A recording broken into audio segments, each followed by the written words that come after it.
됐네. 자, 우리 수업할게요. 오늘은 챕터 4장 더 나갈까? 네, 4장. 아무튼 4장까지 한번 달려보도록 하죠. 그 뒤에 문제 좀 닫아주실래요? 죄송해요.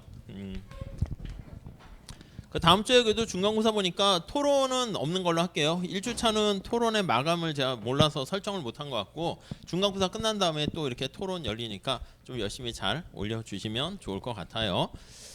그리고 다음 주는 아까 말씀드린 것처럼 온라인으로 해서 탄력성 파트 제가 한 2시간 정도 찍어서 올릴까 하는데 어떻게 괜찮으세요? 그렇게 하는 거?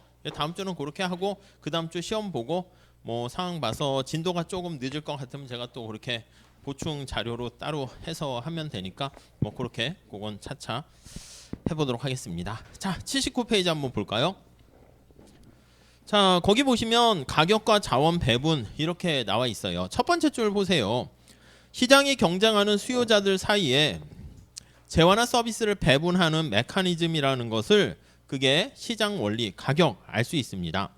하지만 시장이 생산된 재화나 서비스라는 최종 생산물의 분배만을 결정하는 게 아니고요. 시장이 무엇을 생산할지, 자원을 어떻게 할당해서 생산할지도 결정한다. 그러니까 이미 생산된 거를 어떻게 나눌 것인가 뿐만 아니라 여기서 계속 얘기하는 거는 같은 말로 보시면 돼. 시장이라는 것은 수요와 공급하고 같은 말이고요. 요건 이제 조정해주는 역할이 가격이니까 지금 시장이라고 표현하지만 때에 따라서는 가격, 때에 따라서는 수요 공급 이렇게 보시면 되겠습니다.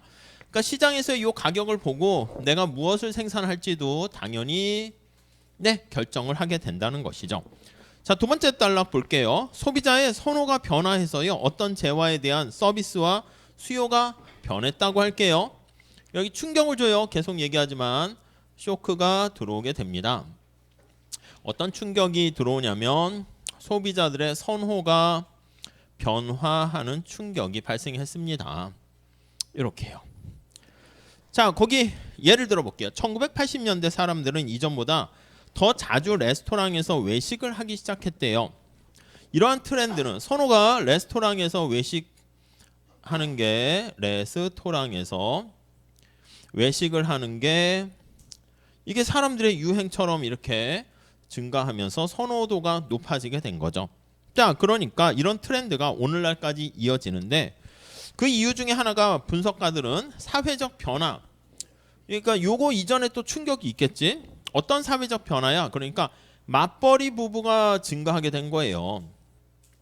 남녀다 여성의 경제 활동이 높아지게 된 거죠. 그래서 소득이 이제 높아지게 되는 것도 있고요. 집에서 이제 뭐 해먹는 걸 많이 싫어하게 되는 거죠. 그래서 이렇게 되면서 오늘은 레스토랑에서 식사하고 들어갈까? 이렇게 결정하는 거죠. 그리고 또 하나 소득이 증가한다. 뭐 다 관련이 있긴 하겠죠. 둘이 버니까 이렇게 소득도 같이 증가합니다. 이런 충격 때문에 레스토랑의 외식이 증가하게 된 거 알 수가 있습니다. 자, 그래서 이러한 수요 변화에 따라서 더 많은 레스토랑에 대한 수요가 이렇게 선호가 증가하니까 레스토랑의 수가 당연히 증가하겠죠. 레스토랑 수가 증가하게 되고요. 자, 그 다음에 더 많은 레스토랑, 또 더 좋은 레스토랑 이쪽으로 퀄리티도 좋아지는 거야. 더 좋은 수준 이렇게. 요거를 많이 원하니까 앞에서 얘기했던 우리 국가가 가지고 있는 노동과 자본도 희소하지 않습니까? 경쟁의 처음 출발점이 다 희소한 거니까 희소한 노동을 L이라고 쓸게요. 노동과 자본이 이쪽에 대해서 장사가 잘 되고 사람도 많고 이렇게 되니까 모든 게 다 일리 몰리는 거야. 노동과 자본뿐만 아니라 돈도 이쪽으로 몰리는 거죠. 자, 여기서 거기 보니까 자원이 이동합니다. 자원이 이쪽으로 이동을 하게 되는 것이고요. 자, 다음 단락 외식 수요가 증가하면서 외식 가격이 상승해서 레스토랑 사업하는 사람들은 이윤도 더 증가해요. 그래서 다른 산업보다 이쪽에 대한 이윤이 또 증가하게 되는 거. 다 이쪽이 좋아지는 거죠. 경기가 이제 활성화되는 거 알 수가 있습니다. 자, 이윤이 커지니까 당연히 또 새로운 레스토랑이 또 여기 신규 레스토랑이 또 진입을 하게 됩니다. 엔트리를 하게 되고 기존 레스토랑은 또 퀄리티 올리면서 더 시설을 확장하게 되는 걸 알 수가 있고요. 그래서 기존은 또 사업을 시설이라 그럴까? 설비를 시설을 확장하게 되는 거 알 수가 있습니다. 이러한 연쇄적인 효과가 나타난다는 거죠. 이윤을 쫓아가지고 자본이 레스토랑 사업 쪽으로 흘러 들어가고 노동도 글리 흘러 들어갑니다. 세 번째 줄 끝에 자, 이 좋은 레스토랑이 되려면 또 좋은 셰프, 옛날에 뭐 셰프 이런 단어도 없었어요. 그냥 뭐 요리사 뭐 하거나 이런데 셰프들도 많이 더 필요하게 되고요. 더 나가서 셰프에 대한 수요가 증가하는 거지. 수요가 증가하게 되고 아니 그러려면 또 교육을 받아야 되는 거 아니겠습니까? 뛰어난 셰프들에 대해서 교육도 받아야 되고 그러니까 셰프들의 수요도 증가하니까 당연히 노동시장에 영향 미치는 거와 셰프들에 대한 임금도 상승하게 되는 거 알 수가 있겠습니다. 뭐 당연히 우리가 어떤 충격이 있으면 사회 전체에 미치는 파급 효과가 여기저기 또 짧은 시간 단기 장기 이렇게 미칠 텐데 그런 것들을 몇 개 이렇게 예를 뭐 읽어보면 아는 내용인데 이렇게 설명해 주고 있습니다. 자, 셰프가 되려면 교육을 받아야 하고 임금 상승은 더 많은 사람들이 또 교육받으려고 하는 또 수요뿐만 아니라 셰프의 지망생들이 증가하는 거지. 교육 유인이 또 높아져 인센티브가 증가하게 되는 거 등등 알 수가 있습니다. 그러니까 요리 학원 또 새로운 요리 학원도 등장하게 되고요. 네, 기존 요리 학원은 또 셰프 노동 시장을 얘기하는 거와 또 기존 시설도 확장하게 되고 이렇게 계속 나비 효과처럼 영향을 미치게 된다. 이렇게 보시면 되겠습니다. 자, 밑에 거기 박스에 나와 있는 건 이거를 그냥 우리가 건조하게 그냥 설명하는 거야. 생산물 시장에서 수요가 증가하게 되니까 이윤과 가격이 올라가면서 이윤도 증가하게 되고요. 여기다 한번 그려볼까? 자, 여기다가 레스토랑 시장이라 할게요. 그래서 레스토랑에 대한 이렇게 레스토랑에 대한 가격 이렇게 수요와 공급 이렇게 있죠. 그리고 레스토랑과 관련한 이쪽에 셰프 시장입니다. 셰프 시장. 여긴 노동이니까 L이라고 쓸게요. 노동의 가격, 임금, 노동에 대한 수요. 여기도 그냥 D라고 씁시다. 그러면 노동시장에서의 수요, 노동시장에서 공급 이렇게 똑같이 보면 돼. 자, 여기서 앞에 나와 있는 그 레스토랑에 대한 수요가 증가하니까 이렇게 수요가 증가했어. 1번 이렇게 할까? 그러면 여기 나와 있는 것처럼 레스토랑이 앞에서 말씀드린 것처럼 증가합니다. 가격도 올라가요. 레스토랑에 대해서 맛있고 또 사람들도 많이 원하니까 가격 올라가고 이게 올라가면서 당연히 레스토랑도 공급량이 증가합니다. 앞에서 얘기한 것처럼 신규 레스토랑을 하는 그런 업체들도 등장하고 기존 업체들은 시설을 확장하게 되는 것이죠.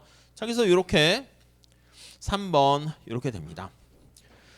자, 근데 레스토랑에 대한 이렇게 거래량과 수요 증가로 이렇게 레스토랑이 많이 들어서게 되니까 앞에 나와 있는 것처럼 셰프가 필요해. 그러니까 이쪽 셰프 노동시장에 대해 충격을 또 줍니다. 아니 이게 노동자들은 이쪽이 장사가 잘 되면 노동에 대한 수요가 셰프라는 노동력 아니면 또 일하는 사람들 노동에 대한 수요가 증가하게 됩니다. 어떻게 보면은 레스토랑과 셰프와는 무슨 관계가 되는 거야? 약간 보완적인 지난 시간에 봤던 보완적인 관계다라는 걸 알 수가 있겠죠. 그러니까 이쪽에 대한 노동에 대한 수요가 이렇게 증가하게 됩니다. 그러면 더 많은 사람들이 여기 나와 있는 것처럼 임금이 올라가니까 이쪽 시장에도 영향을 미칩니다. 그래서 임금은 올라가고 임금이 올라가니까 더 많은 사람들이 셰프 더 하려고 하고 교육도 받고 이렇게 돼서 셰프 하는 사람들도 많아지고 이렇게 된다는 것이죠. 그런 얘기가 거기 쭉 나와 있습니다.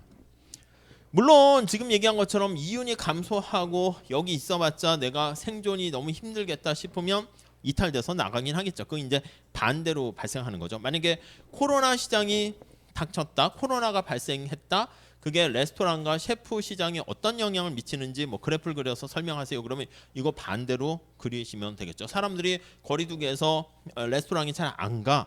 그러면 셰프가 돈도 못 벌고 막 하니까 이 셰프 하려는 사람도 수요도 줄어들고 뭐 등등등 여러 가지로 쓸 수 있겠습니다. 자, 그 정도 정리하시면 되겠습니다. 넘어갈게요.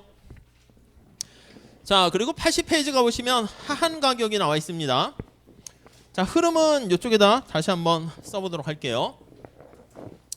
아니, 그래서 우리가 앞에서 얘기했던 경제학의 3대 원리가 이렇게 잘 알아서 시장의 가격의 원리에 따라서 해결되는데, 정부가 봤을 때 좀 바람직하지 않은 상황이 발생할 수가 있는 거야. 그래서 여기 정부가 개입을 한다고요.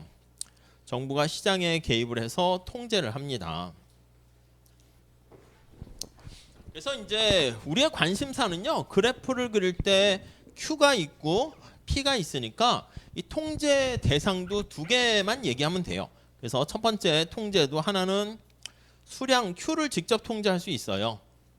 이거 뒤에서 많이 나올 거야. 수를 직접 수량을 통제하는 거야. 담배를 많이 피면 몸에 안 좋은 것 같다 해서 하루에 담배를 피울 수 있는 양을 제한한다거나 이렇게 양을 제한할 수가 있겠죠. 근데 우리는 이제 그거 말고 약간 간접적으로 시장에 개입을 하는 게 가격의 이렇게 피해 통제 이렇게 하는 거 보려고 합니다. 근데 이거는 이제 앞에서 봤었던 것처럼 가격 상한제에서 최고 가격제가 있고요. 이거는 어떻게 된다? 시장에서의 가격이 너무 높은 거야. 임대료 같이. 그러니까 정부가 상한선을 설정하는 그런 방법을 사용하는 것이죠. 여기서 요거 살짝 그림을 하나 그리면 수요 곡선, 공급 곡선 이렇게 있는데 이 가격이 너무 높다고 생각을 하는 거야. 시장의 균형 가격이. 그래서 안 되겠다. 이거 이상은 올리지 마. 이렇게 집값을 이거 이상 올리지 마세요 해서 상한선을 설정하는 것이죠. 치킨 가격을 얼마 이상 올리지 못한다거나 아니면은 아까 얘기했던 콘서트 티켓 가격 이거 올리지 못하도록 상한선을 설정하는 거죠. 최근에는 제가 그 아세요? 스트레이 키즈라고 아세요? 그 그룹이 콘서트 티켓을 구해야 되는데 못 구해가지고 발을 동동 굴러서 어떻게 해야 되나 지금 고민이 있긴 한데 끝났죠. 그래서 아는 교수님이 그 자제분이 이제 음악이나 이쪽을 하시더라고. 그래가지고 옛날에 물어봤지. 그분 덕분에 제가 저기 뭐 거기 그분 은사님이시기도 하고 뭐 수업도 듣고 그랬거든요. 그래서 강의도 주셔가지고 하기도 하고 했었는데. 첫 번째 애가 이제 연예인을 뭐 한대. 그래서 뭐 아유 어떡해요. 그 힘드시겠어요. 왜냐면 대부분이 우리가 이제 뭐 가수나 탤런트 하면 망하는 경우가 많잖아. 그래서 그룹 이름이 뭐예요 하니까 OX인가? 뭐 그렇대. OX? 기억이 안 나. 엑소인가? 뭐 아무튼 알고 봤더니 엑소더라고요. 그래서 아세요? 그래서 아이고 옆에서 제가 이제 걱정해드렸죠. 아유 어떻게요? 말을 얼마나 안 들었으면 또 연예인 한다고 교수님이 또 막 그렇게 하고 뭐 등등. 그래서 어떻게 아드님은 뭐 재능이 있으세요? 뭐 했더니 뭐 가끔 뭐 연말에 뭐 이렇게 그래도 뭐 소속사랑 해서 소녀시대랑 뭐 콘서트도 하는데 봤대. 그래요? 좀 갸우뚱. 노래도 뭐가 있는지 몰랐어요. 나중에 어떻게 알았지? 그것도 본의 아니게 요즘은 아닌데 옛날에는 MP3 다운받아가지고 이렇게 음악을 듣고 그랬거든요. 그 최신곡 나름 최신 유행에 민감하려고 최신곡 뭐 인기곡 뭐 50개 해서 다운받아 듣는데 이상한 노래가 있었어 진짜. 노래 제목이 뭔지 아세요? 으르렁이에요 진짜. 야, 이건 이제 모르고 이제 이게 누가 불렀는지 모르고 했는데 이게 뭐야 해서 맨날 넘겼지. 뭐야 또 으르렁? 가사도 그냥 으르렁 으르렁 뭐 요즘 나오는 그 뭐 스트레이 키즈도 무슨 뭐 침을 뱉는 것 같이 뭐 태태태 뭐 하고 뭐 아세요? 그래서 쟤 뭐야 이렇게 해서 넘겼는데 본의 아니게 제가 이렇게 자꾸 어떨 때 실수를 안 넘길 때도 있잖아. 가다가 이제 딴 생각하다 이 잘못해서 몇 번 이거를 전곡을 이게 다 들었어. 자꾸 들으니까 또 멜로디에 또 익숙해지긴 하더라고. 으르렁 으르렁 리듬이 있고 뭐 해가지고 뭐 그렇게 되더라고요. 아무튼 그 엑소 그룹이어가지고 나중에 알게 됐는데 자꾸 들으니까 뭐 어색한 것도 익숙해지고 마찬가지야. 경제학도 자꾸 하시다 보면 좀 이게 뭐야 할 수 있는데 괜찮고 그래요. 그래서 안 그래도 그래서 아까 얘기했던 스트레이 키즈 콘서트 티켓을 못 구해가지고 지인 찬스로 한번 전화를 드렸지. 추석 겸 해가지고 교수님 잘 계시죠? 하면서 혹시 스트레이 그러니까 그 수호인가 뭐 그렇더라고요 아들이. 그래가지고 그 앨범을 그렇게 받았거든. 그 있잖아 그 CD를 받았는데 옛날에 제가 생각했던 거랑 다르더라. 옛날에는 그냥 CD 한 장 달랑 있고 그냥 이렇게 플라스틱 용기에 있는 건데 완전 이건 진짜 그 개인 책자 앨범 같이 뭐 CD도 있고 뭐 거기 화보 같이 뭐 이렇게 돼 있어가지고 이야 이렇게 해서 받았죠.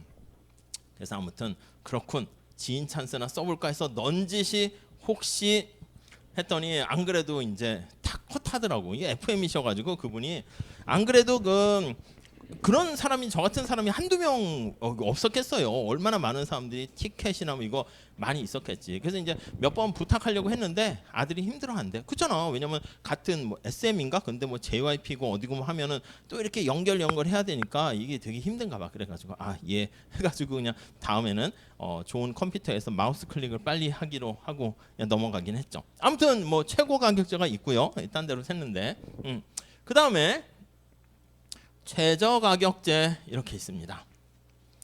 이렇게요. 그래도 이제 다행히 잘 받았어요. 지난번에 그 앨범인가 그거 받을 때 보니까 군대 갔었대나 뭐래나 뭐 해가지고 보니까 뭐 뮤지컬도 하고 뭐 지난번에 무슨 뭐 드라마에도 나오더라고. 뭐 힙하게인가 혹시 아세요? 거기 해가지고 나와가지고 저도 사실 얼굴이 어떻게 생겼는지 잘 모르는데 맨날 막 화장 이상하게 하고 뭐 그룹 단체로 나오고 막 하잖아. 근데 그거 보고 저렇게 생겼군 하고 이제 알긴 했지. 근데 교수님하고 닮았나 하는 생각을 해봤는데 안 닮은 것 같긴 한데 아무튼 교수님도 다 미남이시긴 한데 좀 약간 아무튼 그렇습니다. 아무튼 그 최저 가격제 한번 봅시다. 딴 데로 했는데 자 거기 한번 볼게요. 두 번째 줄 볼까요? 세 번째 줄 가격 하한제. 이거 밑으로 팔 수 없어 이런 건데 이제 이거는 거기 두 번째 달러가 있는 것처럼 노동시장에서의 최저임금이 가장 좀 대표적입니다. 그래서 그냥 가격보다는 농산물 가격 같은 게 대폭락하는 걸 막기 위해서 얼마 미만으로 떨어지지 않게 정부가 가격을 유지해주는 그런 제도도 있는데 요즘 같은 경우에는 뭐 농산물 가격 지지 제도 뭐 이런 것들은 좀 거리가 머니까 차라리 최저임금제 요거를 예를 드는 게 더 좋을 것 같습니다. 아니 노동시장에서 우리가 앞에서 살펴본 것처럼 시장의 원리는 뭐야? 제일 중요한 게 물건을 사는 사람과 파는 사람들이 자발적으로 하는 거야, 자율적으로 하는 거야. 자기가 필요 없으면 그냥 음식점 나 딴 데 갈래 이렇게 하는 거고 자기가 봤을 때 치킨을 정부가 가격을 뭐 어떻게 너무 낮아가지고 하면 레스토랑 이윤도 안 남네 그러면 치킨 레스토랑 사업 접는 거야. 그 자발적으로 자기네들이 선택을 하는 거기 때문에 모두 다 행복해지는 거야. 그러니까 누군가가 피해 보면 나 안 해 이렇게 되는 거죠. 그런데 노동시장에서 노동의 공급자가 근로자야. 여러분과 제가 이제 근로자가 되는 것이고 노동의 수요자가 이제 기업이 된단 말이야. 근데 노동시장에서 가만히 살펴봤더니 뭐 한 달에 받는 임금이 너무 낮은 거야. 턱없이 100만 원 이렇게 있다고 할게요. 근데 이게 자발적인 협상과 합의를 통해서 가격이 임금이 결정됐는데 정부가 보기에 지금 다시 볼 때 주체가 정부야. 정부가 가치 판단에 따라서 살펴봤더니 100만 원 갖고 어떻게 한 달 동안 최소한의 인간다운 생활을 하기 위해서의 최소한 수준은 너무 아니다. 그래서 임금을 이렇게 하한선을 설정하는 거지. 균형 임금이 너무 낮기 때문에 예를 들면 한 200만 원 이렇게 설정했다 합시다. 점점점점점 이렇게. 그러니까 이거 밑으로는 가격을 낮출 수 없어 이렇게 하는 겁니다. 그럼 사실 그래프를요 그냥 이렇게 그려놓고 얘기하는 건데 여기 노동을 공급하는 사람들이 있잖아. 이 사람들로 하여금 여기 어떻게 돼? 우리 노동 공급자는 지금 근로자야. 그러니까 근로자가 뭐 시간당 해도 되고 노동자 한 명이라 해도 됩니다. L0의 근로자가 있으면 우리 이거 생산하는 사람 똑같습니다. 레스토랑에서 치킨을 생산하는 사람에서 치킨집에서 이만큼이 비용 곡선이니까 생산하는 사람은 최소한 저는 이만큼은 받아야겠습니다 라고 생각하는 수치 가격이라고 그랬잖아. 이거 아니면 저 아예 안 할래요 이렇게. 그런데 정부가 보니까 이 노동자가 지금 근로자가 잘 모르는 거야. 저 이만큼만 받아도 괜찮습니다 하고 자발적으로 해서 요만큼 받았는데 정부가 보기엔 지금 정신 차려. 너 지금 이 착취당하고 잘못되고 있는 거야. 최소한 이만큼은 받아야 돼. 라고 하게 되는 거니까 원래 이제 의미까지 고려한 그러니까 요거 밑으로 내려가는 거는 의미가 없어. 그래서 의미가 있는 노동 공급 곡선은 이게 이렇게 올라가는 거야. 이렇게 무조건 이거 이상은 받아야 됩니다. 이렇게 정부가 얘기를 하는 거죠. 강제적으로. 뭐 그러니까 뭐 이런 거지. 의무 교육도 그런 거 아니겠습니까? 교육도 우리가 초등학교 이런 거 의무 교육은 애들이 초등학생이 막 노동시장 가서 막 일을 하는 거야. 그 정부가 봤더니 너 왜 일하러 왔니? 그냥 엄마 아빠가 가서 일하래요. 안 돼. 애들은 지금 보호받고 이때는 교육을 받아야 한다. 그래서 강제적으로 초등학교 이렇게 돼야 되는 것이고 대학이나 이런 교육은 어떻게 돼요? 대학원 이거는 아니 그건 좀 다르지. 그건 자기가 선택하는 거잖아. 자 그래서 여기 보니까 정부가 나서 가지고 이렇게 그러니까 노동 공급 곡선이 이제 변하는 거야. 이렇게 되고 이거 이상 받는 거는 오케이. 그러니까 여기까지 의미가 있는 노동 공급 곡선. 요게 실효성이 있는 의미가 있는 노동 공급 곡선 이렇게 보시면 되겠습니다. 오케이? 아니 그러니까 공급 곡선이 이렇게 있으니까 여기서 이 임금 하에서 일하려고 하는 사람은 이만큼인데 일자리는 요거밖에 안 돼요. 그래서 요만큼이 오히려 초과 익세스 서플라이가 발생한다. 이걸 우리가 이제 실업이 발생한다. 이렇게 얘기를 하는 것이죠. 자, 그래서 우리가 최저 가격제, 최저 임금제 거기 책에 나와 있는 것처럼 정부가 이렇게 하게 되면은 임금이 올라가게 되고, 그럼 문제는 뭐냐면 이렇게 고용량이 감소합니다. 노동에 대한 수요량이 감소해요. 그렇죠? 그러니까 이만큼 여기다 쓸게요. 노동에 대한 수요량은 양자를 붙였어요. 곡선 상에서 이동이야. 감소하게 되고, 자 기존의 노동자들 중에서도요 100만 원 줄 때는 그 돈 받고 나 일 안 해 했는데 200만 원 2배 준다고 하니까 경제 활동에 참가하는 사람들이 늘어나는 거야. 노동시장에 진입하는 사람들이 늘어나게 돼요. 아니면 기존의 사람들도 일을 좀 더 많이 하는 거죠. 그래서 노동에 대한 공급량이 증가하게 되고, 자 그래서 여기 나와 있는 것처럼 이렇게 괴리가 발생하는데 그게 초과 공급이고 그게 실업이다. 이렇게 보시면 되겠습니다. 자 그래서 거기 보시면 두 번째 단락 보시면 세 번째 단락입니까? 예를 들어 2018년 캘리포니아주의 최저임금은 시간당 11달러였는데 최저임금제를 비판하는 사람의 주장은 최저임금 때문에 시장 가격보다 더 높은 임금이 적용이 된다고 하면 고용이 줄어든다. 일자리가 파괴된다. 이런 걱정을 하는 거야. 대부분의 경제학자들은 최저임금으로 인해서 일자리가 줄어드는 거에 대해서는 동의해요. 그치 임금이 올라가니까 줄어드는 건 맞는데 그 다음 우리가 다음 챕터에서 보는 게 그래서 얼마나 줄어드는데 그거 봤을 때는 실제로 보면 뭐 그렇게 많이 줄어드는 건 아닌 것 같은데 뭐 그런 건 이제 데이터 가지고 이제 얘기를 해야 되는 거죠. 그건 이제 시간마다 다르고 나라마다 다르고 하니까 그때 조사를 다시 해보셔야 되겠습니다. 자, 요거와 관련해서 응용으로요 밑에 관세를 부과하는 걸로 할게요. 요거 똑같이 가격을 통제하는 거예요. 자, 첫 번째 줄 봅시다. 수요와 공급의 논리가 매우 강력한 분석 도구인데, 자 원유를 수입하는 관세를 예를 듭니다. 자 이렇게 볼게요. 공간이 없어서. 아니 우리 어떤 나라가 이제 개방 경제라고 해서요 국제 경제로 확장해서 얘기하는 거야. 국제 경제학이 크게 국제 무역이 있고요, 국제 금융이 있는데 뭐 이거 두 개 나눌 필요는 없습니다. 국제 경제학 따로 할 건 아니야. 국제 금융이 있는데, 아니 국제 무역은 뭐야? 무역이라는 게 거래 아니겠습니까? 거래?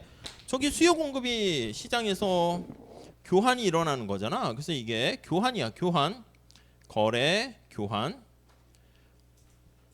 오케이. 근데 국제적으로 일어나는 거니까 이게 국가 간에 교환하는 거예요. 그러니까 저 앞에 시장에서는 누가 스파게티를 생산 공급하는가? 뭐 백종원 선생님이 생산 공급하면 저 같은 사람은 스파게티를 수요자, 소비자가 되는 것이죠. 누가 수출 국가가 될 것인가?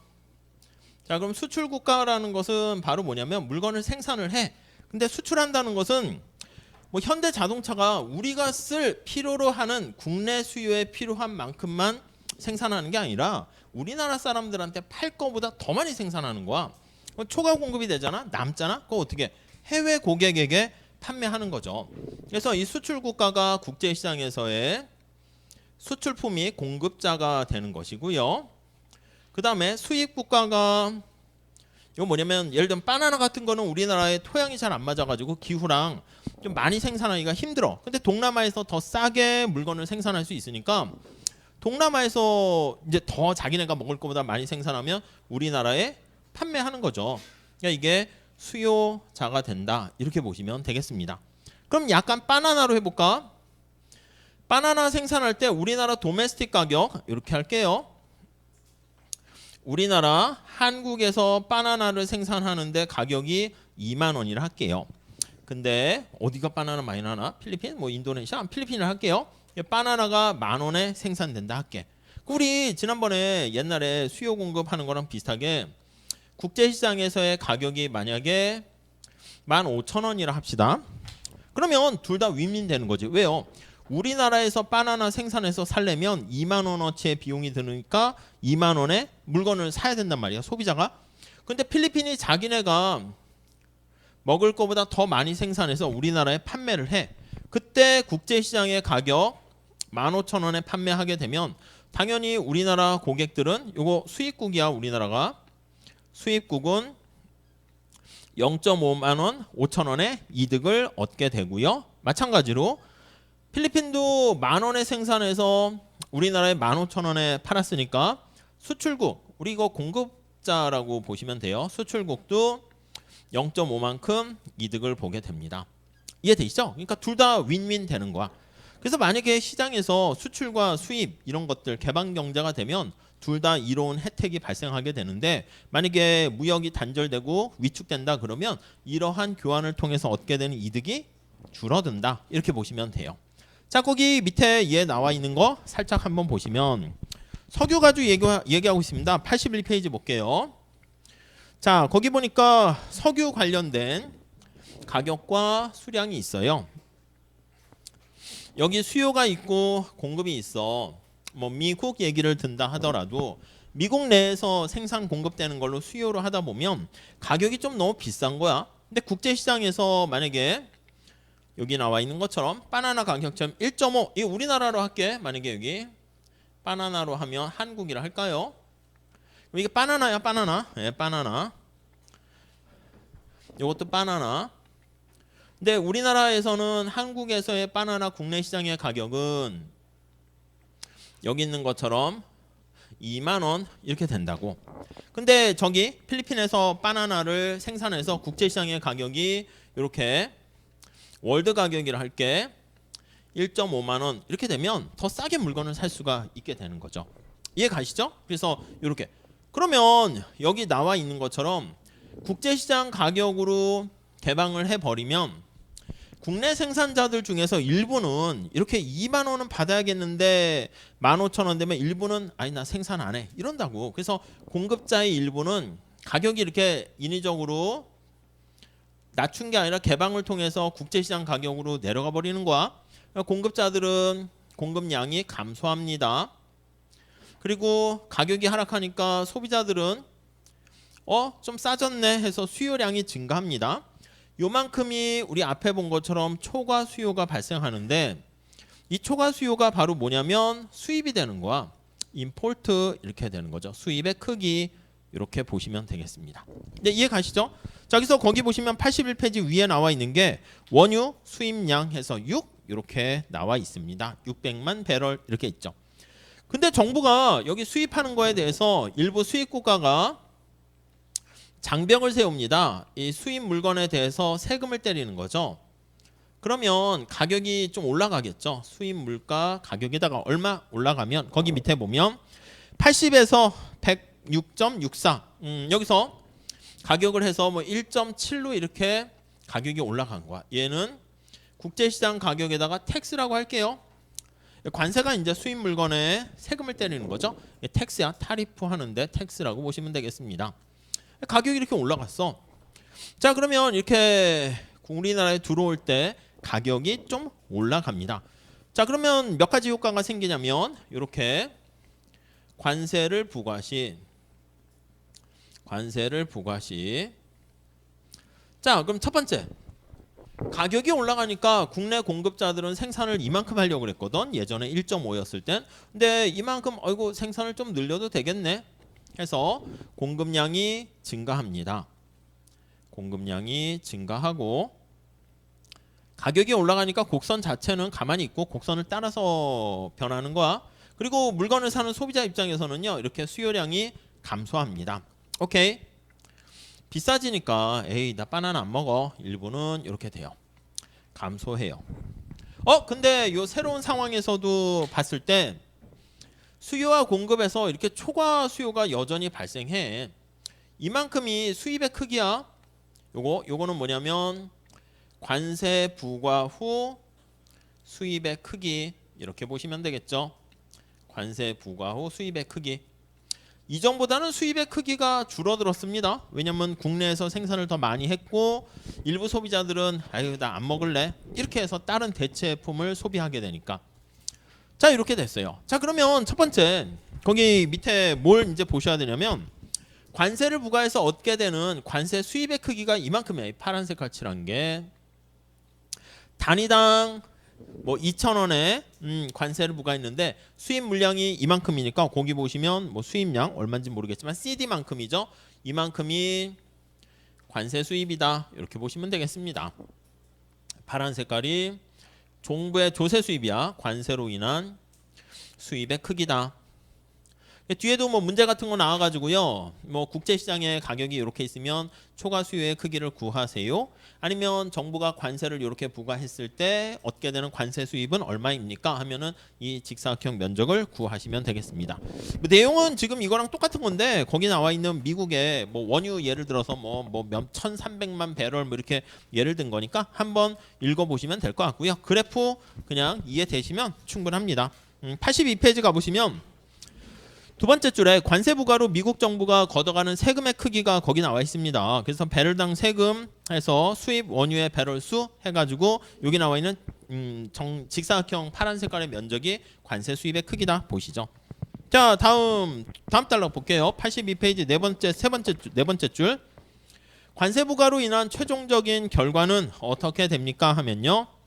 국내 생산량 증가 이렇게 국내 생산량 증가 그리고 수입량 감소. 수입 자체가 감소하죠. 초과 수요만큼 이만큼이 수입량인데 수입량 감소.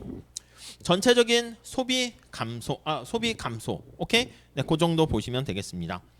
자, 미국 내 원유 가격이 상승함에 따라서 다섯 번째 줄 자동차 휘발유 가격이나 난방비가 증가하게 되고요. 관세 부과에 찬성하는가 반대하는가 이러한 결과에 대한 종합적인 판단 그런 거까지 다 보고 우리가 고려를 하게 됩니다. 자 원유 시장을 살펴볼 때 다음 줄에 보니까 많은 경제학자들을 비롯해서 일부 사람들이 환경적인 이유로 현재 소비하는 원유보다 덜 소비해야 된다 이렇게 얘기를 합니다. 뭐 대체 에너지, 신재생 에너지로 가야 된다. 그거는 뭐 장기적으로 맞는 얘기죠. 이런 관점에서 본다 그러면 원유 가격의 상승이 반드시 오히려 소비를 줄이는 거잖아. 그러니까 환경 측면에선 더 나을 수도 있고요. 그러나 관세 부과를 고려하는 다른 재화 같은 경우는 관세 부과로 인해서 줄어드는 소비량의 감소와 오르는 가격, 이 가격이 비싸지는 거잖아. 그런 측면에서는 또 이렇게 네거티브한 충격이다 이렇게 볼 수가 있겠습니다. 자, 그 정도 정리를 하시고요. 위에 그거 읽어보세요. 경제학에 적응해가지고 뭐 셰익스피어 연극과 관련한 가격 메커니즘 해서 줄 서는 사람 거기 쭉 나와 있고요. 뭐 질문, 그러니까 우리가 주관식 문제긴 한데 답이 딱 떨어지는 걸 주로 내긴 할 거야. 수요 공급을 이용해서. 근데 이제 생각할 문제 같은 이런 질문 있잖아. 많은 박물관은 주중 평일 뭐 하루 무료 입장을 제공했는데 그날 박물관에 가보면 나이 든 사람들이 대부분이다. 왜 그럴까? 이거를 뭐 나이 든 분들은 시간이 남아 도니까 뭐 그렇게 해서 뭐 쓸 수도 있는데 경제학적인 봤던 뭐 기회비용이나 선택이나 뭐 다른 대안 이런 걸 이용해서 물론 거기다 이제 그래프를 그려서 뭔가 좀 설명하면 더 좋겠죠. 그러니까 시간이 2시간 이렇게 거의 줄 거기 때문에 아마 그냥 단답식 비슷하게 딱딱딱 쓰는 것들은 딱딱딱 쓰시고 그다음에 이제 뒤에 생각할 거리는 배점도 크게 할 거예요. 그래서 많이 이렇게 좀 써주시고 시간이 좀 남았다 그러면 어쨌든 제가 부분 점수는 드리려고 하는 거니까 앞에 빈칸을 많이 남겨두지 마시고 빈칸에다 또 내용을 더 쓰시고 뭐 그러면 될 것 같습니다. 몇 문제 낼 겁니까? 몰라요. 그거는 몰라요. 어떻게 낼지. 제가 시험 문제는 언제 내냐면 우리가 이제 목요일 날 시험 보잖아. 제 생각에는 아마 복사를 해서 행정실에 넘겨줘야 되니까 목요일 보는 날 우리 저녁에 보는데 6시에 아마 한 2시나 3시 뭐 이럴 때 아니면 제가 지금 좀 여건이 되면 그 전날 새벽에 이렇게 보통 낼 거예요. 그러니까 새벽에 뭐 아니 왜냐면 이게 다음 주 다다음 주에 이제 시험 보니까 미리 문제 만들어 줘야지. 아까 얘기했잖아. 미리미리 해봤자 또 할 일이 없어지는 게 아니더라고. 그러니까 내일 할 일을 오늘 땡겨서 하잖아. 그럼 내일 되면 또 그 다음 날 땡기고요. 그러니까 선행 같은 거 하지 마세요. 그래서 뭐 야 이거 수요 공급 진도 땡겨서 막 미시까지 같이 보고 다 필요 없어요. 그래서 막 대학원 거 막 뭐 학부 때 대학원 뭐 하고 대학원 가면 이게 계속 결국은 죽는다니까. 그러니까 그런 게 미리미리 하지 마시고 그냥 내일 일은 그냥 내일 하시고 뭐 그렇게 하세요. 그래서 저도 시험 문제는 뭐 다다음 주에 목요일 날 본다. 그럼 시험 문제 목요일 날 내야지. 뭐 일주일 전에 만들어 놔서 나는 문제 다 내놨지. 아유 그렇다고 일이 없어지는 건 아니더라고요. 그러니까 그때 그러니까 아마 제가 봤을 땐 새벽에 낼 가능성이 있어요. 12시 넘으면 이제 또 이게 착 해서 창문 열고 한 다음에 옆에 책장을 보지. 그럼 이 책이 꽂혀 있겠지. 그 문제 해가지고 뒤에 문제 몇 개 내고 한두 개는 책에 그러니까 제가 강의를 하면서 또 좋은 게 뭐냐면 옛날에 저는 그냥 이렇게 경작책 같은 거 이렇게 모으는 게 또 취미였거든. 그래서 이제 뭐 그렇잖아. 뭐 별다른 취미도 없고 아는 후배가 뭐 이렇게 친구들이 형님 뭐 이렇게 생일인데 뭐 선물 뭐 줄까요? 그러면 그 맨큐 교수 책 새로 나왔는데 그거나 선물해줘. 잘 볼 건 아닌데 옆에 꽂아주면 그냥 좋은 거 하겠어. 뭐 1판부터 이렇게 있으면 집이 좁아가지고 이제 최근엔 버리고 막 그러긴 하는데 그래서 옆에 책장을 딱 보면 그냥 경제원론 맨큐 책이나 우리나라에 나와 있는 원서까지 해가지고 경제원론 책은 쫙 다 있어요. 도서관보다 아마 제가 더 많을 거야. 미시경제, 거시경제 이것도 쫙 다 있어가지고 그냥 손에 잡히는 거 하나 꺼내는 거야.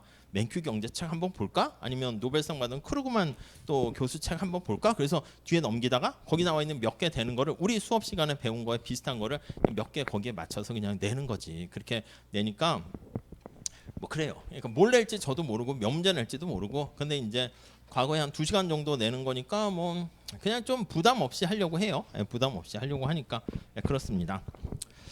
아무튼 그래서 뭐 문제 낸 다음에 제가 새벽에 낸 다음에 공지사항에다 올릴게요. 몇 문제 냈고 뭐 주관식 길게 쓰는 논술형은 한 뭐 2문제인데 배점당 뭐 10점씩 뭐 2개 냈고 단답형 5점짜리 뭐 한 뭐 10 몇 개 냈고 그런 거는 이제 쓴 다음에 그거 올려놓을 테니까 그거 보시면 되는데 몰라도 상관없어요. 그냥 닥쳐서 그냥 쭉 열심히 쓰시면 되겠습니다. 자, 그 정도 정리하시고 다음 볼게요. 공급과 수요, 시장의 효율성 한번 볼게요. 자, 우리 첫 번째 줄 볼까요? 우리 공급과 수요 이렇게요. 근데 이게 모든 게 너무 많이 변해가지고 최근에 제가 그 유튜브에도 올리는 게 그 쇼츠 올리는 게 재밌더라고. 그래서 몇 개 만들어서 제가 막 편집하고요. 얼마 전에 또 AI가 막 등장해가지고 오늘도 그냥 오늘은 그냥 학교도 와야 되고 뭐 저녁에 또 만나니까 차도 안 가지고 집에서 빈둥거리다 나왔는데 그러다가 이제 그 이렇게 편집하는 프로그램 있잖아. AI가 등장해가지고 이제 되게 쉬워졌어. 옛날에 무슨 뭐 음성 어떻게 넣고 막 사진 그냥 AI한테 그냥 이렇게 해가지고 딱 집어넣어주면 알아서 자기가 뭔가 이렇게 EBS에 나오는 다큐멘터리처럼 쫙 나오고요. 옛날에는 진짜 누구 인터뷰를 한다 그러면 교수님 인터뷰하면 카메라 3개 해서 전체 잡는 거 왼쪽에 있는 카메라 오른쪽 카메라 이렇게 막 해서 편집하는 사람은 그걸 막 넣어야 될 거 아니야. 여기다 넣고 왼쪽 사람이 얘기할 땐 그 사람 얼굴만 나오고 자막도 넣고 막 이래야 되는데 그럼 그것도 몇 시간 걸린다고. 근데 요즘은 얘기 들어보니까 그냥 이렇게 다 그냥 대충 찍어서 섞어가지고 알아서 그냥 AI에 넣으면 AI가 알아가지고 다 이렇게 다 해줘. 그러니까 뭐 자막도 그냥 알아서 거의 정확하게 막 해줘가지고 그러니까 갑자기 심심해서 재미 들려서 아까 막 여러 개 막 올렸는데 그 옛날에 만들어서 한 게 아니라 그냥 그날 만들어서 그냥 올리는 거야. 그래서 그렇게 올리면 구독자가 줄어요. 몇 명 뭐야 하고. 근데 어쩔 수 없어. 이게 그 뭐 사실 구독이 중요한 게 아니라 조회수가 중요한 건데 어차피 제 유튜브 채널은 조회수가 그렇게 많지 않아요. 그러니까 볼 사람들만 보는 거니까 어차피 한 뭐 5, 6년 전에 5, 6년까지 되나? 몇 년 전에 했던 어차피 그냥 심심해서 구독했는데 그게 팍 이렇게 뜨면은 어차피 볼 사람도 아니니까 빨리빨리 솎아낼 필요도 있어가지고 한꺼번에 이렇게 오늘같이 10개 올리잖아? 그럼 구독이 이렇게 확 좀 줄어. 그래서 아무튼 그런 상황이에요. 뭐 재밌으니까 그냥 하는 거지. 뭐 볼 사람 누군가 있겠지 해가지고요. 자, 거의 첫 번째 줄 다시 봅시다. 그러니까 미리미리 뭐 너무 급하게 그렇게 하지 마세요. 아셨죠? 경제학 시험 공부는 언제 합니까? 그냥 주말에 좀 하시다가 그다음 시험 전날 밤새서 그냥 이렇게 공부해서 아침에도 보고 진도 뭐 해봤자 챕터 5까지니까 별로 할 게 없어. 이제 단지 뒤에 연습 문제가 양이 꽤 되잖아요. 그걸 다 풀어보시는 게 좋아. 이게 정답이 있나? 없겠지? 그러니까 이거 뭐 어떻게 해가지고 정답 한번 풀어보고. 근데 단점이 뭐냐면 이게 내가 생각한 게 맞아 틀려 이제 그게 문제인데. 그래서 옛날에는 조를 짜줬다니까. 조원끼리라도 한번 소통 해보라고. 근데 조를 짜줬더니 이제 학생들이 다들 싫어하더라고. 근데 조별 과제가 없는데도 뭐 좀 싫어하고 이래가지고 다 혼자 할래요? 이런 친구들이 많아서 어딘가에 뭐 인터넷에 올리면 누가 답변해 줄 수도 있겠죠. 뭐 아무튼 뭐 어렵지는 않은 거니까 뒤에 연습 문제 다 풀어보시면 중간고사 문제 다 풀 수 있을 거예요. 자, 첫 번째 줄. 자, 공급 및 수요 곡선은 우리 계속 얘기해. 시장이죠. 가격이죠. 이렇게. 아니 이거 여러분들이 읽어볼 수 있고 다 할 수 있지만 이렇게 말씀드리는 게 뭐냐면 이렇게 자꾸 보면 했던 말 또 하고 하는 거야. 그래서 이제 이게 어느 정도가 익숙해지면 이 혼자 책 보면 이게 글밥도 많고 막 이렇잖아요. 이거 요즘은 또 문해력이나 이제 글 읽는 게 이제 힘들다며. 그래가지고 막 집중해서 이렇게 보는 거를 잘 못한대. 그래서 가끔 제일 문제되는 거를 제자분들을 많이 들을 때 뭐냐면 경영학과 학생분인데 로스쿨 간 경우 힘들어 하더라고. 경영학과에서는 PPT에서 사진 이미지 막 하다가 로스쿨 가면 법전이나 책이 다 글만 있거든. 거기엔 그림과 그래프 표 이런 것도 없어. 그러니까 이거 읽다가 이게 뭔 얘기야? 안 그려지는 거야. 사실 경제학도 뭐 수학이나 그래프가 뭐 그래프가 중요하다는 게 아니라 이게 옛날 경제학 책은 당연히 이런 그래프도 없었지. 그냥 말로 이렇게 돼 있는 건데 그 말이 너무 내용이 막 이렇게 막 복잡하고 꼬여 있으니까 읽다가 이 뭔 얘기야? 이렇게 수능 언어 영역 푸는 거랑 비슷한 거야. 근데 이제 그게 옆에 이렇게 수요 공급 같이 그래프가 그려지면 그게 정리가 되면서 탁탁탁 논리적으로 연결되니까 그래서 우리가 경제학에서는 그래프랑 그 내용 정보도 수학이라는 언어를 통해서 이렇게 압축해서 지금 정리해서 전달하는 거지. 우리가 뭐 지금 학부 수준에서 뭐 이상한 뭐 수학적인 풀고 뭐 이 원론에서는 뭐 그런 건 없어요. 아시겠죠? 그러니까 읽다 보면 했던 얘기 계속 하는데 이런 얘기들을 잘 버무려 가지고 여러분들이 전공이 보니까 다 다르지만 내가 경제학과 졸업했다 그러면 이런 것을 1년, 2년, 3년, 4년까지 할 거 아니야. 그럼 이제 쓰는 용어들도 이런 얘기를 계속 쓰는 거야. 첫 번째 줄에 시장과 시장 가격이 어떻게 작동되며 이거 관심사가 되는 게 또 희소한이잖아. 희소한 자원이 이게 풍부하고 넘치는 자원이 아닙니다. 그래서 이거를 경제적 자원이라 해요. 경제적 하면 그게 다 희소한이라는 뜻이야. 경제학에서는 희소성에서 출발하니까 이걸 어떻게 낭비 없이 잘 효율적으로 배분하는가 이거에 대해서 배운다고 합니다. 자, 이게 실증 경제학이라고 그랬죠. 예, 공급 수요 곡선은 규범 경제학에서 다루는 주요한 주제인 또 효율성을 살펴보는데도 예, 우리가 관심을 갖고 있습니다. 그래서 이게 희소한 자원을 배분하는데 낭비가 없이 배분된다. 요거를 우리가 효율적이다. 이렇게 표현을 할 겁니다. 효율적으로 배분된다. 자, 그래서 거기 밑에 소비자 잉여 한번 볼게요. 소비자 잉여. 아니 우리가 지난번에 얘기한 것처럼 소비자가 시장에서 거래에 참가합니다. 그래서 거기서 얻게 되는 이득을 우리가 소비자 잉여라 그래요. 밑에 그림이 좀 나와 있습니다.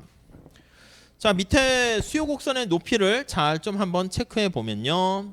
이렇게 아이스크림을 하나 둘 셋 한 사람이라 해도 되고 전체로 해도 됩니다. 하나 둘 셋 넷 이렇게 소비를 한다 할 때 자, 이 수요 곡선의 의미라는 건 뭐냐면 소비자가 최대한 얼마까지 낼 생각이 있는가 그거예요. 거기는 따로 숫자는 없으니까 1,000원까지 낼 생각이 있다가 두 개째는 800원까지 낼 생각이 있고요. 세 개째는 600원까지 낼 생각이 있고요.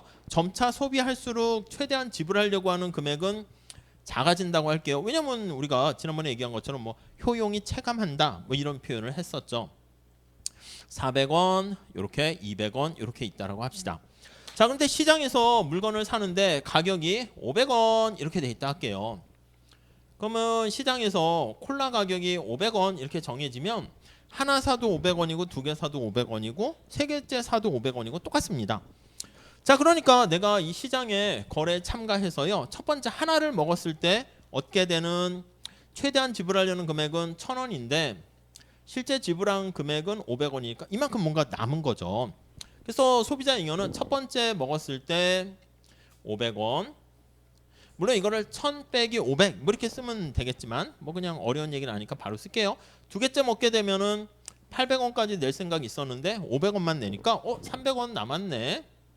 세 개째 소비하게 되면 600원까지 낼 생각이 있었는데 500원에 물건을 샀으니까 100원 남았네. 생각보다 돈을 절약한 거니까 이득이죠. 네 개째는 안 먹어요. 왜냐면 내가 먹었을 때 만족이 400원이니까 400원까지 낼 생각이 있는데 500원 내래. 그럼 나 안 할래. 그래가지고 세 개까지 먹고 여기서 얻게 되는 소비자가 얻게 되는 잉여는 이거 다 더하는 900원. 이게 바로 소비자 잉여다. 이렇게 보시면 되겠습니다. 만약 끝. 그래서 이거를 우리가 연속선상에서 잘게 쪼갠다라고 하면은요. 이렇게 시장에서의 가격이 얼마 결정되면 수요 이렇게 있으면 오른쪽에 나와 있죠. 색깔을 칠했어. 요 면적. 지금 뭐 콜라다 그러면 콜라를 잘게 쪼개 가지고 한 방울씩 파는 거야. 이렇게 해요. 요게 바로 소비자 잉여다라고 보시면 되겠습니다. 소비자 잉여. 뭐 간단합니다. 넘어갈게요.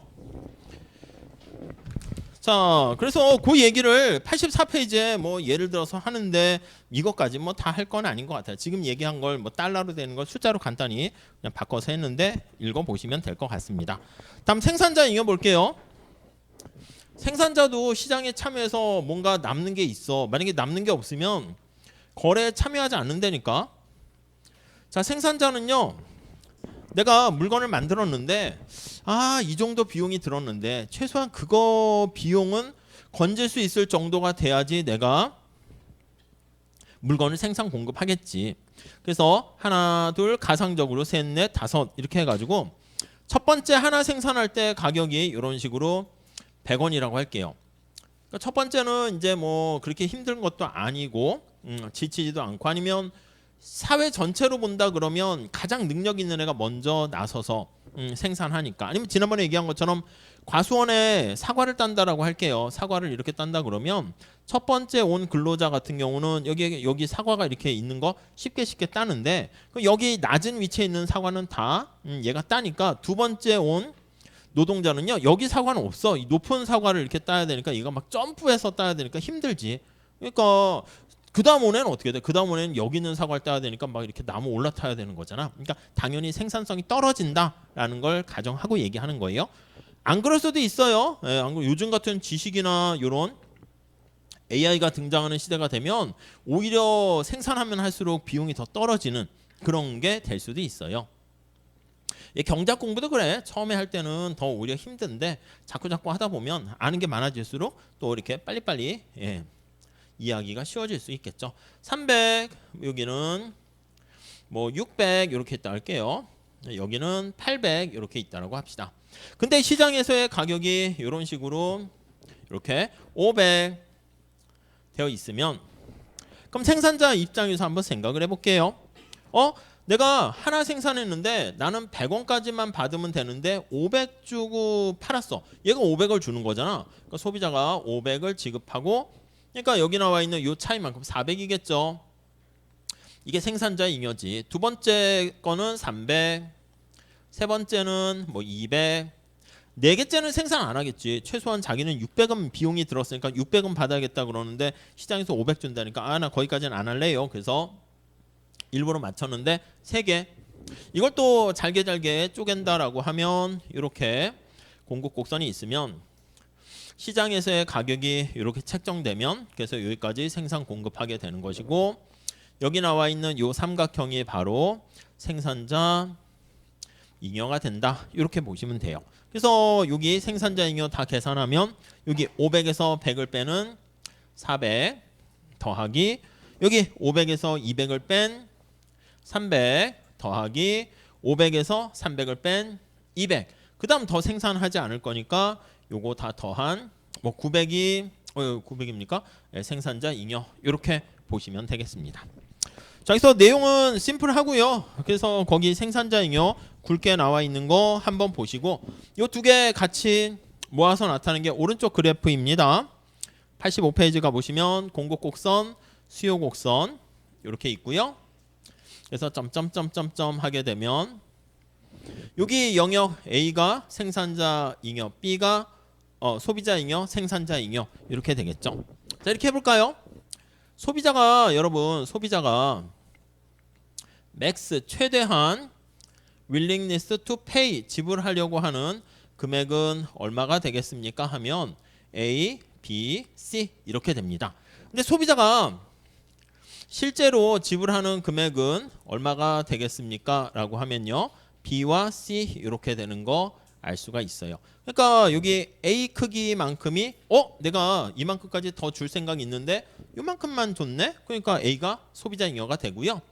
생산자가 마음속에 다 드러내진 않지. 생산자가 마음속에 최소한 수취하고자 하는 금액은 얼마가 됩니까? 하면 C 이렇게 된다고. 근데 여기 나와 있는 것처럼 소비자가 BC만큼을 생산자한테 주잖아. 그러니까 여기 나와 있는 요 크기만큼은 생산자 잉여 이렇게 보시면 되겠습니다. 자, 그래서 85페이지에 나와 있는 거기 뭐 색깔로 표현된 거 그게 결론이다 라고 보시면 되겠고요. 다음 넘어갈까요? 86페이지. 저기에서 우리가 이제 뭐 여러 가지 변화는 시킬 수 있어요. 보통 흔히 경작에서 많이 물어보는 게 곡선을 이렇게 바꿉니다. 이렇게 보시면 Q가 있고 P가 있을 때 여기 수요, 공급 이렇게 있잖아요. 그럼 점점점점점 이렇게 해서 여기가 A, 여기가 B, 여기가 C 이렇게 했어요. 여러분 공급 곡선이 수직이면 어떻게 될까? 수직이면 이렇게요. 아까 얘기했던 것처럼 음팔찌나 골동품 이런 것들은 없잖아. 한정돼 있잖아. 수량이. 티켓 이런 거 있죠. 그러면 공급 곡선이 이렇게 수직이 돼 버리면 수요 곡선 되고 가격은 이렇게 형성돼요. 그럼 얘가 공급 곡선이 이렇게 수직이 돼 버리면은 여기 소비자 잉여, 이 B가 다 생산자 잉여가 되는 걸 알 수가 있겠죠. 이해 가시죠? 만약에 공급 곡선이 수평이면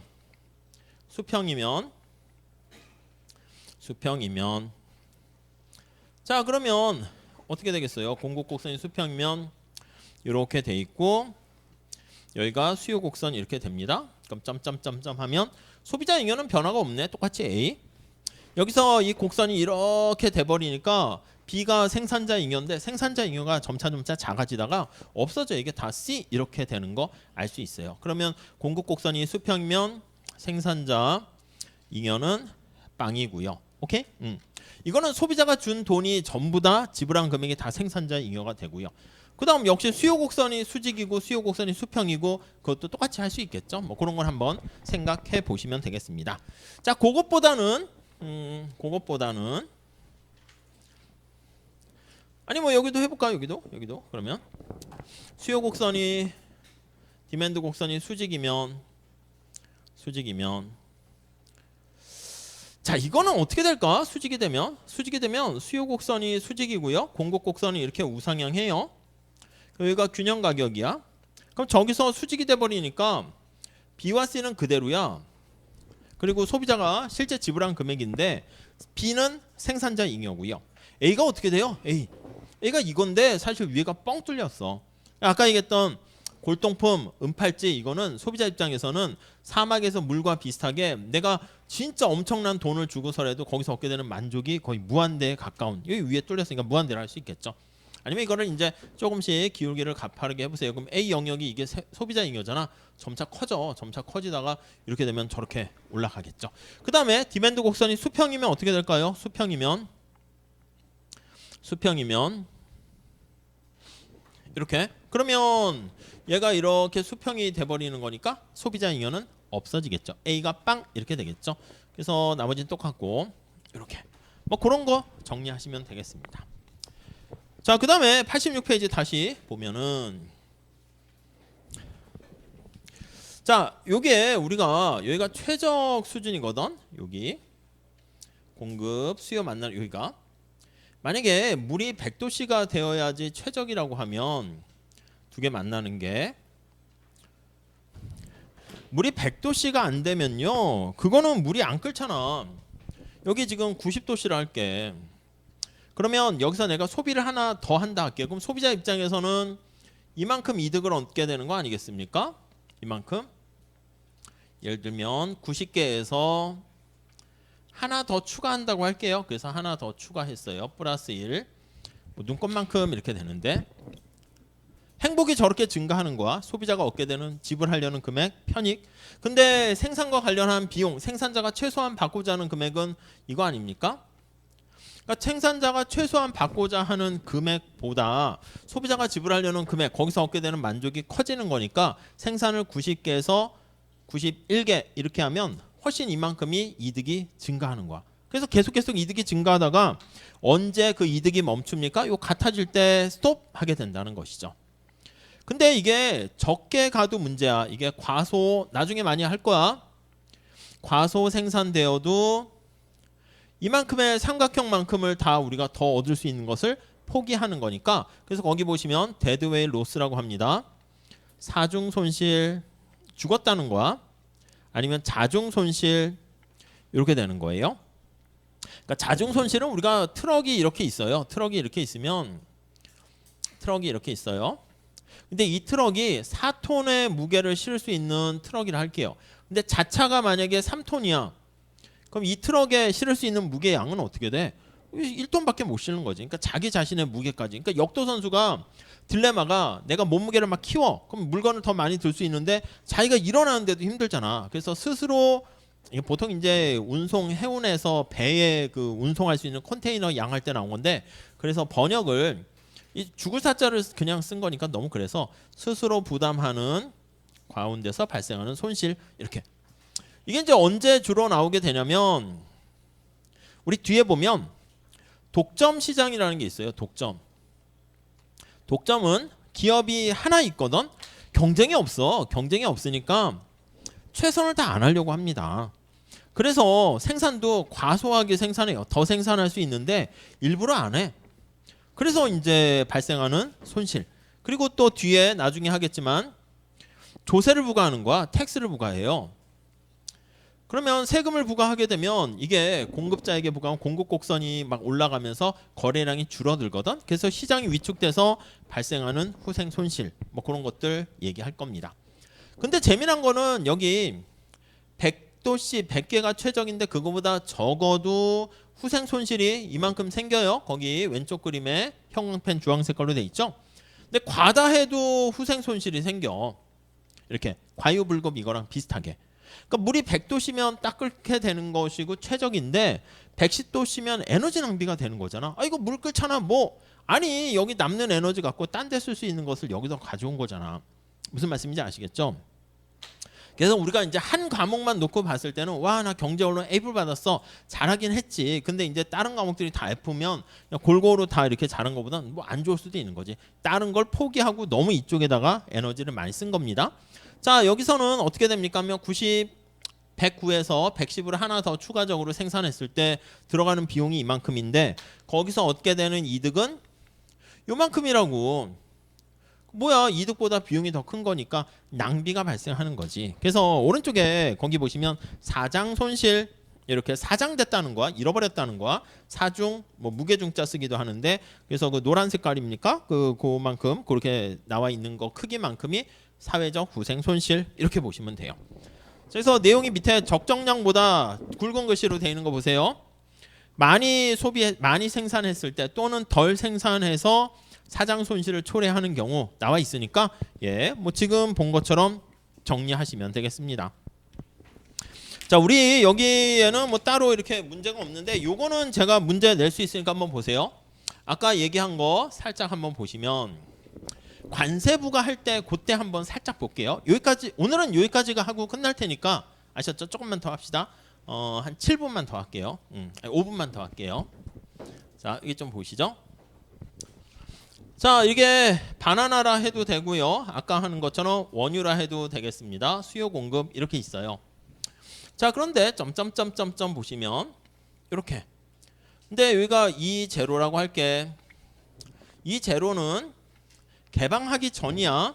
그래서 우리가 자국이 그냥 생산해서 그냥 수출 수입을 안 하는 경우에 나타내는 거야. 폐쇄 경제 이렇게 보시면 되겠습니다. 그때 균형 이렇게요.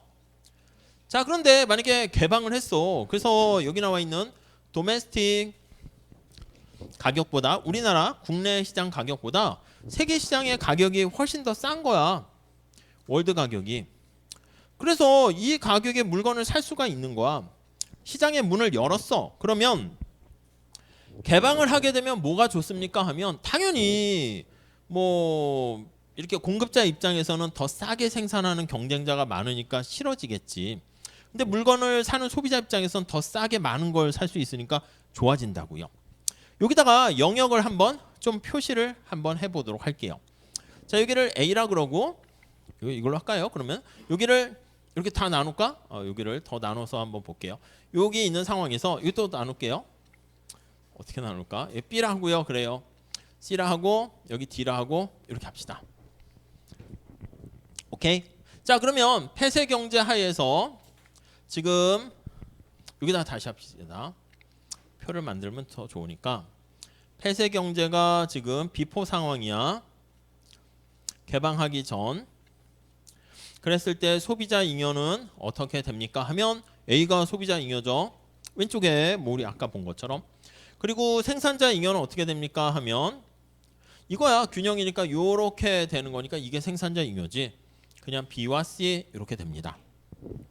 오케이? 자, 근데 개방 경제가 돼서요. 개방을 했어. 자, 개방 이후에 애프터 이렇게 하게 되면 가격이 이렇게 내려간다니까 국제시장의 가격으로. 그 소비자들은 여기까지 물건을 살 수가 있잖아. 싸게. 그러니까 소비자 잉여가 요거에 이렇게 해서 이렇게 되는 게 다 소비자 잉여가 돼요. 그래서 A, B, D 이렇게. 그럼 생산자 잉여는 어떻게 됩니까? 하면 생산자는 가격이 싸지니까 거래량이 줄면서 요만큼만 생산 공급하게 되니까 요 C만큼이 바로 생산자 잉여가 돼요. 이렇게. 자, 그러면 여기 보시면 증감이라고 할까? 그럼 소비자 잉여는 어떻게 돼? 증가하지. 반드시. 생산자 잉여는 감소하죠. 오케이? 자, 그 다음에 이걸 다 더한 토탈 볼까요? 총 잉여 한번 볼까요? 총 잉여는 ABC 소비자와 생산자가 둘이 이렇게 있잖아요. 근데 여기서 ABCD 이렇게 된다고? 그럼 전체 총 잉여는 어떻게 돼? 이거 증가한다고. 증가. 얼마만큼 증가해요? 예, D만큼 증가하죠. 그래서 여기 나와 있는 것처럼 이렇게 D만큼 교역을 하게 되면 이건 지금 수출 국가가 아니라 수입 국가입니다. 그래서 요 D는 수입국이 개방을 해서 개방을 통해 개방 경제가 된 거야. 통해 얻게 되는 얻는 이득 이렇게 보시면 돼요.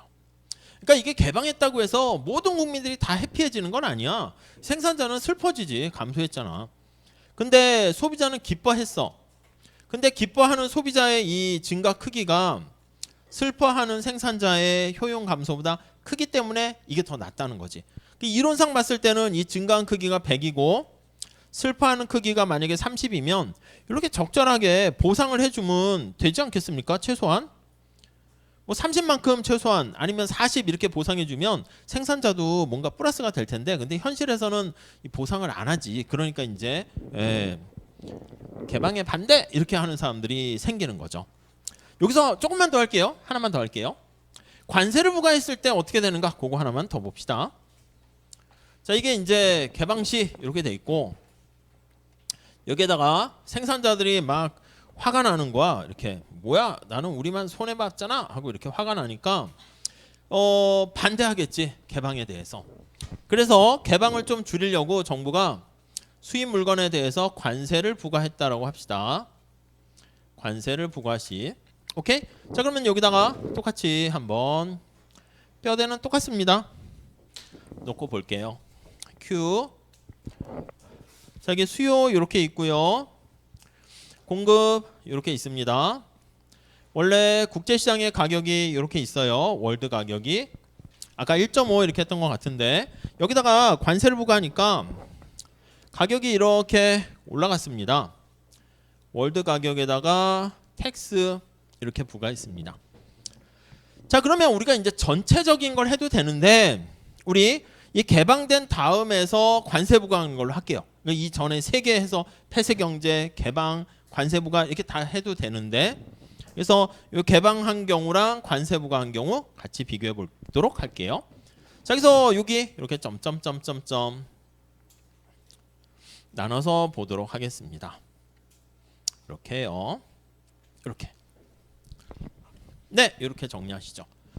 아니면 여기 다 할까? 여기 다 넣읍시다. 지금 소문자로 나가겠어요. A, B, C, 또 뭐 할까? D, E, F, G 이렇게 다 했어요. 다 했어. 자, 그러면 여기도 before and after 할게요. 언제나 우리의 관심사는 관세 부과 전과 관세 부과 후 이거야. 자, 그때 소비자 잉여는 어떻게 되고 생산자 잉여는 어떻게 되고 여기는 정부의 잉여도 있어요. 정부가 관세를 부과하게 되니까 관세를 통해 가지고 얻게 되는 이득, 예, 그걸 보려고 합니다. 자, 우선 비포 보면 여기 나와 있는 거 요거 보면 돼. 요거랑 똑같은 건데 이게 대문자로 했으니까 여긴 소문자로 합시다. 소비자 잉여는 전체 얼마야? A, B, D, E, F, G 이렇게 돼요. A, B, D, E, F, G. 오케이. 생산자 잉여는 여기 보면 C네. C. 여기 C 똑같이 맞췄네. 정부는 관세 부과하기 전이니까 없어요. 그리고 다 더하면 A, B, C, D, E, F, G 이게 전체 잉여죠. 여기 요거야. 이게 생산자 잉여, 소비자 잉여. 이거 약간 색깔 넣어서 보셔도 되겠고. 자, 근데 관세 부과했어. 가격이 이렇게 올라갔어. 그럼 소비자 잉여는 어떻게 돼? 가격이 올라가 버리니까 비싸게 물건을 주고 사야 되니까 요거 이렇게 여기까지 거래량이 줄어들었어. AD만큼이 소비자 잉여죠. 그래서 여기다 표현하면 AD 이렇게. 자, 이건 지우고 자, 여기다 그러면 변화 크기를 여기다 넣어볼게. 변화 크기 한번 보면 그럼 소비자 잉여는 AD로 바뀌었으니까 마이너스 B, 마이너스 E, 마이너스 F, 마이너스 G 이렇게 감소한 거야. 오케이? 이해되시죠? 별거 없습니다. 예, 그냥 찬찬히 보면 돼. 자, 생산자 잉여는 어떻게 돼요? 가격이 올라갔으니까 생산자들이 생산량을 증가시켰어. 이렇게 증가시켜서 이 C와 BC가 생산자 잉여 이렇게 되겠지. 자, 그래서 여기 B, C. 생산자는 관세 부과로 인해서 해피해졌습니다. B만큼이 증가했어요. 근데 이 B는 소비자의 슬픔에서 가져온 거긴 하네. 그 다음에 정부는 어떻게 해요? 관세를 부과하게 되니까 수입의 크기가 이만큼이었어. 아까 수입량. 관세 텍스가 이만큼이야. T 곱하기 수입량 하면 F가 바로 뭐야? 관세 수입 아니겠습니까? 정부의 관세 수입은 F 이렇게 돼요. F만큼이 이렇게 증가하게 되는 거죠. 최종적인 거를 다 계산을 하면 요거 다 써주면 돼. 너무 길어서 안 써요. A, B, C, D, E, F, G. 여기는 A, B, C, D, F. 그러니까 2G가 날아갔네. 정리를 하게 되면 여기 나와 있는 마이너스 2, 마이너스 G만큼이 후생 손실이 생긴 거지. 그래서 정부가 이렇게 나름대로 이게 의도가 선이라니까 정부가 나름대로 생산자들이 아우성을 치니까 선의로 관세를 부과했어요. 근데 but 겉으로 봤을 때는 뭐 그냥 뭐 이렇게 보이지만 실제로는 이만큼 후생 손실이 생겼고 여기 E와 G만큼이 사회적 후생 손실이 발생했다라는 것을 알 수가 있겠습니다. 오케이? 그래서 뭐 영역으로 이렇게 해도 되는데 제가 설명을 하니까 지금 A, B, C, D 이렇게 했고요. 제가 문제를 낼 때는 이렇게 영역으로 하면은 이게 어려우니까 어떻게 할 거냐면 뒤에 뭐 계산하는 것도 있지만 간단한 식을 줘가지고 뭐 아까 얘기했던 것처럼 뭐 1.5였는데 1.7 이렇게 좀 숫자는 복잡하게 하지는 않을게요. 그래가지고 정부의 관세 수입은 얼마인가, 정부가 관세를 부과해서 발생하는 사장된 손실의 크기는 얼마인가 계산하세요. 이렇게 되면은 뭐 중간에 그 정답 맞추는 것도 중요한데 이렇게 그래프를 그려가지고 계산은 좀 틀릴 수도 있으니까 그때는 제가 부분 점수를 드리도록 할게요. 그러니까 과정도 반드시 좀 써주시면 좋겠어요. 그래서 이제 변화 전에 균형 가격은 얼마입니까? 이렇게 개방을 통해 가지고 발생하는 사회 전체적인 잉여의 증가 크기는 D잖아요. 뭐 D의 크기 면적은 얼마입니까? 뭐 그런 것들 내보면 될 것 같습니다. 자, 이렇게 해서요, 뒤에 나와 있는 관세 부과하는 것까지 해가지고 좀 응용해서 소비자 잉여, 생산자 잉여 살펴봤고요. 뭐 이거 빨리 끝내려고 그랬는데 잘 안 됐네. 자, 이 정도 보시고 뒤에 연습 문제 좀 잘 미리미리 좀 풀어 보시고 정리하시면 될 것 같습니다. 자, 오늘은 여기까지 할게요. 그리고 토론 이런 건 중간고사 끝나고 다시 할 테니까 여기까지 하고 마무리하고요. 질문 사항 있으시면 질문하시고 여기서 마칠게요. 수고하셨습니다. 예.